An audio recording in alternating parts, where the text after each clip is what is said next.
Kata Nabi, kalau sholatnya ingin sempurna dimulai dari wudhu. Yang pokok dalam wudhu itu ada 4, sisanya sunnah. Awas, kalau yang 4 ini tidak sempurna maka batal wudhunya. 1, faghsilu wujuhakum, basuh wajahnya.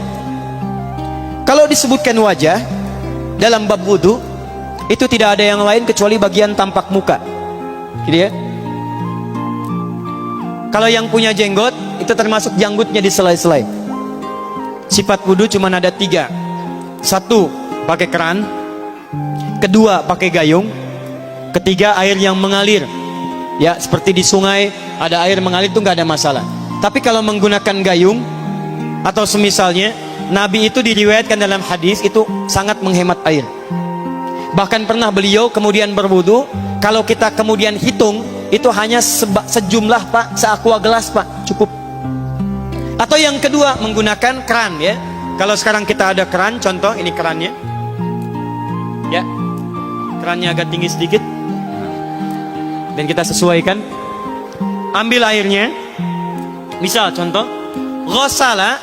Ghosala itu bukan ditumpahkan, ambil air, tumpahkan di tempat yang akan dibasuh gini. Yang telunjuk itu kemudian menghapus atau menghilangkan kotoran di sela-sela mata, contoh. Yang jempol menghilangkan kotoran di sela-sela telinga bagian belakang di sini. Ya. Kalau misalnya saya mulai ambil airnya, kemudian saya tumpahkan di sini. Yang telunjuk membersihkan di jari-jari di sini, di sela-sela mata. Yang jempol kemudian membersihkan di sela-sela di bawah telinga sini. Kemudian di selesai. 1. Tahan sebentar ya, ini praktek dulu sebentar.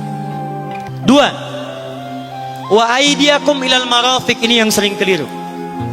Dan tangan sampai siku. Jadi saat kita mengambil air wudhu, ambil airnya, tumpahkan dari sini ilal marafiq sampai ke siku ke sini. Balikan lagi ke depan.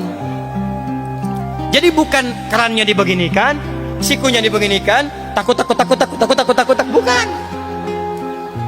Jadi bukan siku diteruskan ke bawah. Yang tepat itu ambil airnya, kemudian basuh dari sini sampai dengan ke sikunya. Hati-hati, ini ada maknanya.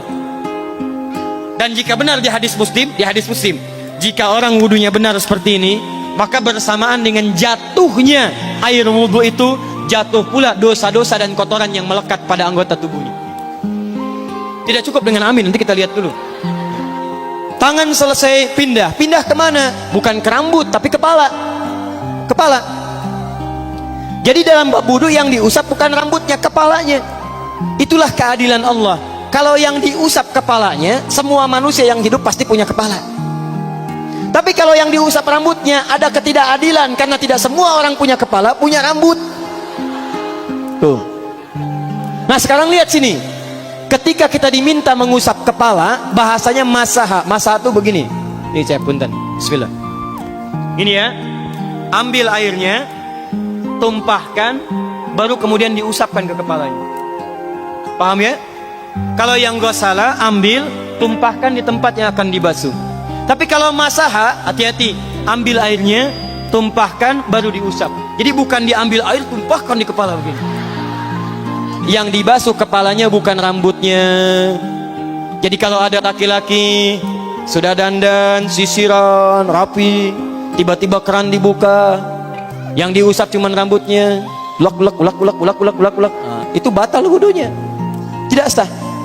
Harus diulang. Terakhir kaki dibasuh sampai dengan bagian mata kakinya, dan ini tidak perlu saya terangkan karena mudah bagi kita untuk mempraktekannya. Tapi yang ingin saya jelaskan satu ini saja. Perhatikan baik-baik. Yang 4 ini wajib wudu. Tambahannya sunnah. Niat dimasukkan dalam wajibnya. Lihat sini. Kumur-kumur sunnah.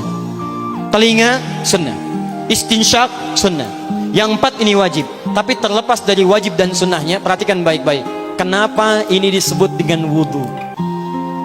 Dan hebatnya Al-Quran mengistilahkannya dengan toharah. Toharah. Apa itu toharah? Apa itu suci? Toharah. Apa itu toharah? Suci. Apa itu suci? Toharah.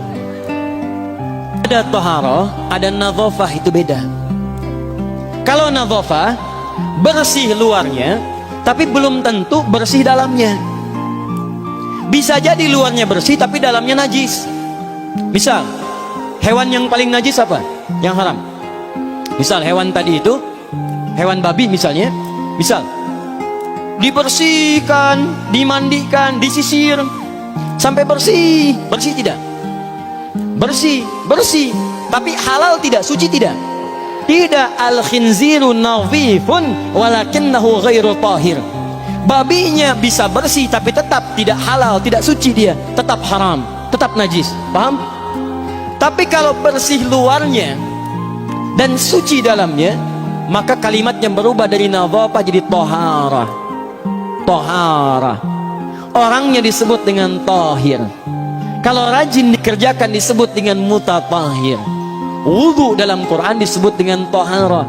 Seakan-akan memberikan pesan, maaf, orang yang wudu itu bukan hanya bersih fisik luarnya saja.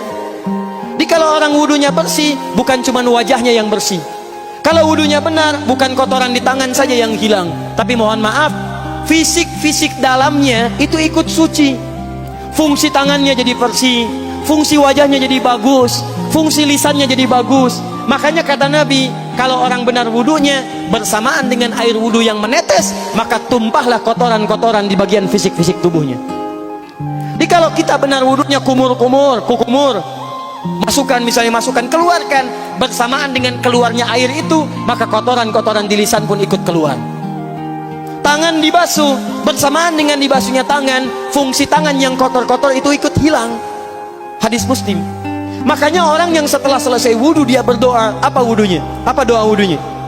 Asyhadu an la ilaha wa asyhadu anna Muhammadan Allahumma minat waj'alni minal, lihat sini, minal mutatahhirin, minat tawabin. Lihat. Bapak ibu kan baru wudu, tapi kenapa doanya selesai tobat? Allahumma ja'alni minat tawabin. Ya Allah, jadikan saya termasuk orang tobat. Kita kan baru wudu, kenapa doanya baru selesai tobat? Sedangkan tobat itu mengakui kesalahan, menyesali kesalahan, dan berjanji meninggalkan yang salah, mengganti dengan yang baik-baik. Makanya kalau orang wudunya benar itu, begitu dia kumur-kumur, dia ingat kesalahan apa yang dikerjakan oleh lisan ini. Jadi begitu kemudian ditumpahkan airnya, hilang kotorannya. Maaf, yang suka mencela wudu, selesai wudu tidak akan mencela lagi karena tobat dari celaan. Makanya kalau wudu Anda benar, coba ingat-ingat, siapa korban dari lisan Anda yang tajam itu? Apakah ibu Anda yang pernah menangis karena lisan Anda? Apakah ayah Anda yang kecewa karena kalimat-kalimat Anda? Apakah tetangga Anda yang menjauhi Anda karena kata-kata kotor Anda? Kalau tiap hari Anda wudu, tapi kemudian lisan Anda masih kotor juga, ada yang salah, Anda cuma menghabiskan air untuk menghilangkan kotoran di lisan. Itu tanda pertama. Tangan basuh. Makanya orang yang wudunya benar, tangannya tidak akan berbuat yang kotor lagi sampai ke ujung kakinya. Karena itulah ibadah ini disebut dengan wudu, seakar dengan kata dau. Kata para ulama, mereka sebagian mengatakan dau artinya cahaya, dau artinya sinar, dau artinya al-husnu, baik budi pekerti. Kalau orang benar wudunya, bertambah sinar di tangannya, sinar di wajahnya, sinar di lisannya. Apa sinar itu?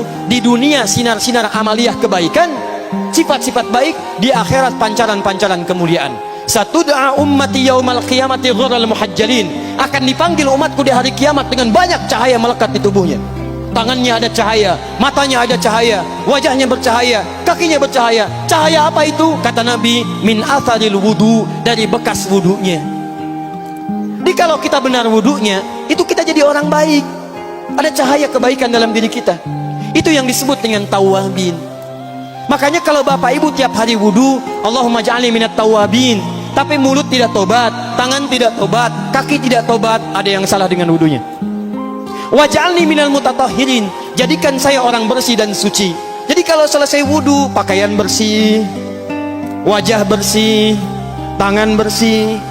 Ini pakaian bersih, pakai jas, pakai dasi, tapi tangan tidak bersih, korupsi juga, mencuri juga, menipu juga, ada yang salah dalam wudunya.